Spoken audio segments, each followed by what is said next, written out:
Nono, quelle est la différence entre le Paris Saint-Germain et le Real Madrid? Eh ben, la grosse différence, c'est déjà le Real de Madrid qui a un banc exceptionnel et où quelquefois les remplaçants sont aussi forts que les titulaires. Déjà, première grosse différence. Le Real de Madrid, on règle les problèmes en interne, ça sort pas de tous les côtés. Et puis le Real de Madrid, c'est le Real de Madrid, hein. Je sais pas combien de Ligue des Champions. Voilà la différence.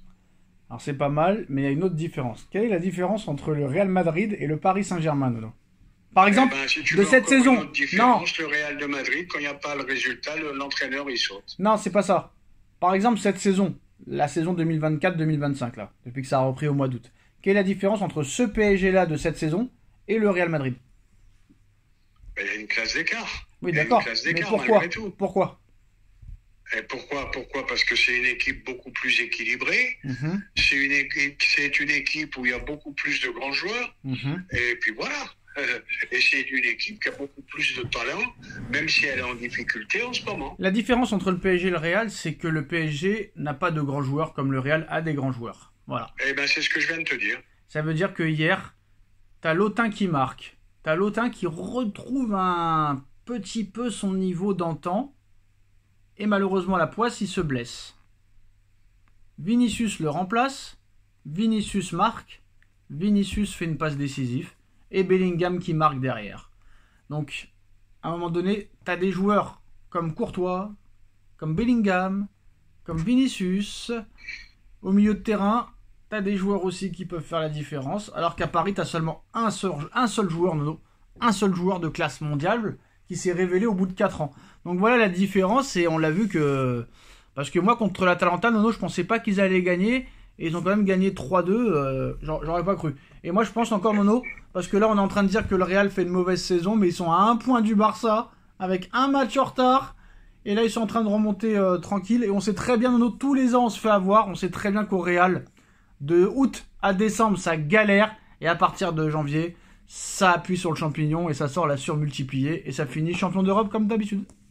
Ah, ben c'est possible, hein. Ils peuvent te faire encore un doublé cette année, hein. C'est pas interdit, hein, vu les joueurs qu'ils ont.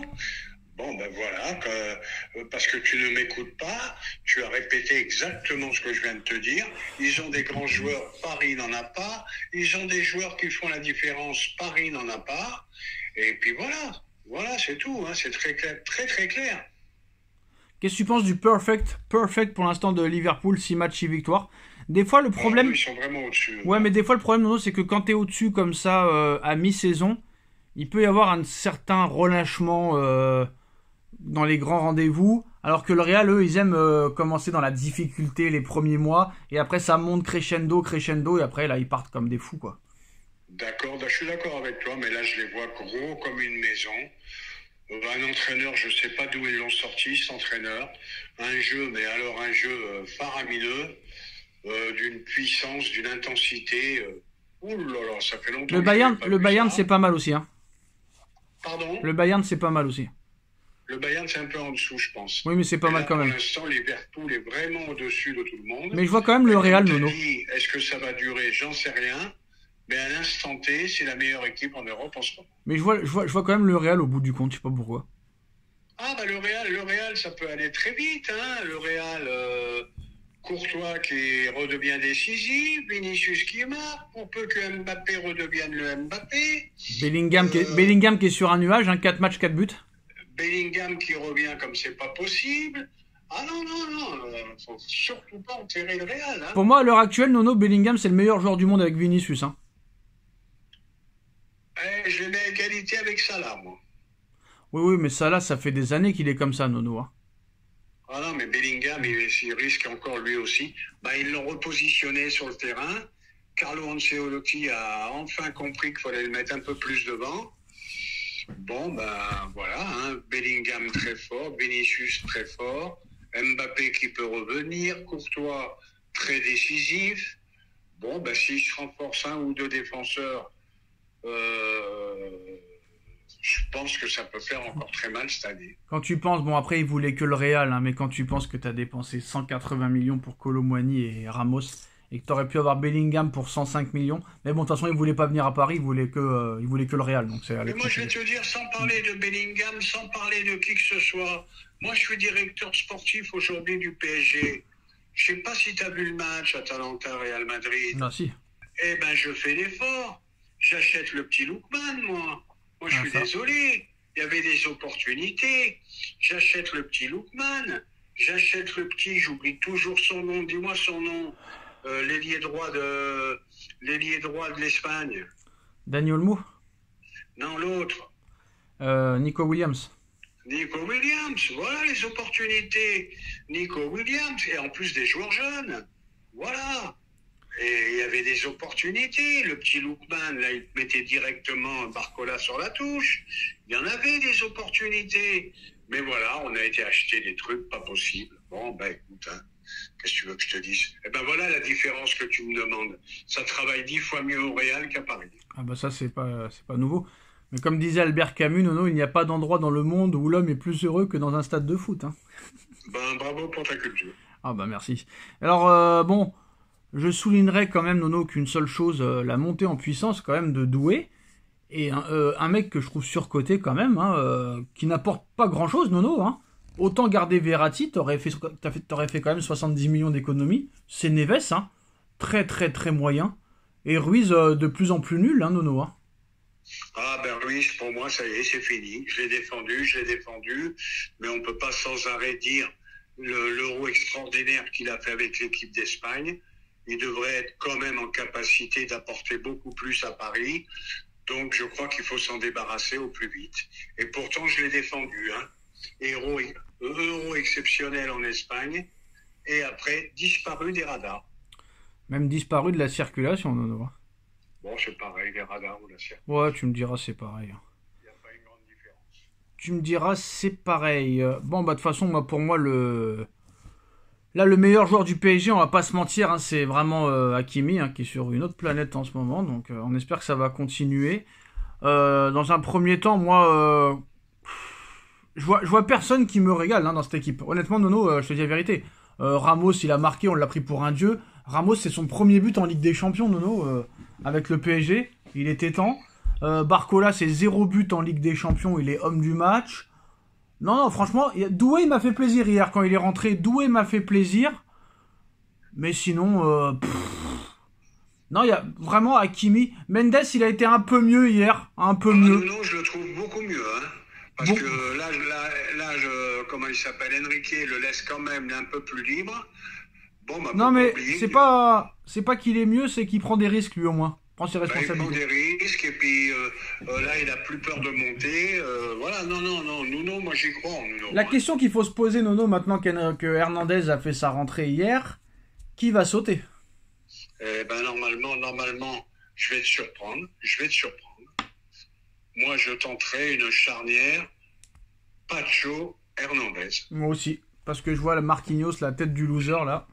Bon après hier, Nono. Ils ont même pas été inquiétés, on peut même pas juger la défense hier, ils ont même pas été inquiétés. C'est même pas une question de loser, c'est une question bon bah il arrive au bout du bout aussi, c'est bon. Non mais il a une tête de loser, Nono, il pue la pression le mec, ça se voit même quand il rentre dans le terrain avec la musique de la Ligue des Champions, tu vois que le mec transpire, le mec stresse, il supporte pas la pression ce mec là et puis il a tellement vécu de traumatisme que je pense que ce gars là il est pas guérissable quoi. Ah bah ils ont viré Verratti pour moins que ça. Qui avait subi les mêmes désastres que lui, donc voilà. Bah il voulait s'en séparer de Marquinhos aussi, on se rappelle, hein. Ouais. Ouais. S'il y a une belle proposition, moi je dis merci Marquis, bon soldat. Malheureusement, tu étais à toutes les catastrophes qu'on a subies. Bon bah il y a un moment, faut passer à autre chose. Une charnière centrale beaucoup plus jeune. Et voilà quoi, c'est tout. Alors Guardiola annonce que Manchester City sera le dernier club de sa carrière, qu'il n'aura plus l'énergie de reprendre un club. Une sélection pourquoi pas, mais pas un club, et que City ce sera son dernier club. Et ben comme ça l'affaire est jouée. La piste apparemment Marcus Rashford est réactivée du côté du Paris Saint-Germain, eux qui cherchent un ailier pour concurrencer Barcola ou encore Dembélé. Eh ben encore une erreur en perspective. Pourquoi? Parce que c'est un joueur qui fait plus rien depuis 2-3 saisons. Et puis, je vois pas ce qu'il peut apporter de plus. Je vois pas où il peut faire franchir un palier au PSG. Bon, puis c'est encore un mec qui va te coûter 100 bars et un salaire astronomique. Donc maintenant, on comprend un petit peu, Nono, pourquoi Paris n'a pas voulu... Pourquoi Rashford? Il y a le petit Lookman à l'Atalanta. C'est ça. Pourquoi Rashford? Je comprends pas. Ah, c'est ça, c'est l'incompétence Je des dirigeants. comprends pas. T'as le petit Lookman, comme je t'ai dit, et t'as le... Ah, j'y arriverai jamais. Redis-moi le nom. Nico Williams. Et Nico Williams. Voilà, deux mecs de 22 ans qui ont le feu dans les jambes, qui sont très forts. Eh non, ben on va te chercher, voilà, on va te chercher un nom pour vendre des maillots.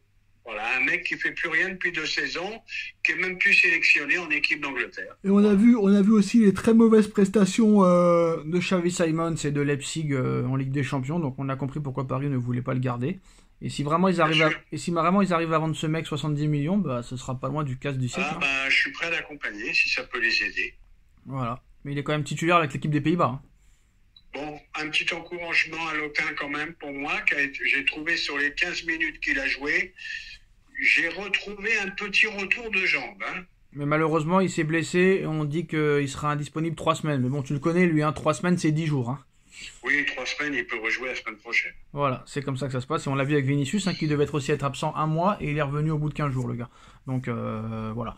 Donc, bah voilà, hein, Monsieur Campos, Nono demande Lookman et Nico Williams pour cet hiver, à bon entendeur. Est-ce qu'ils pourront écouter Nono? Le message est lancé. Si quelqu'un, parmi les 2727 vues qui regarde cette vidéo, connaît Nasser ou connaît Campos, c'est possible, Nono, hein. C'est la qualité qui compte et non la quantité.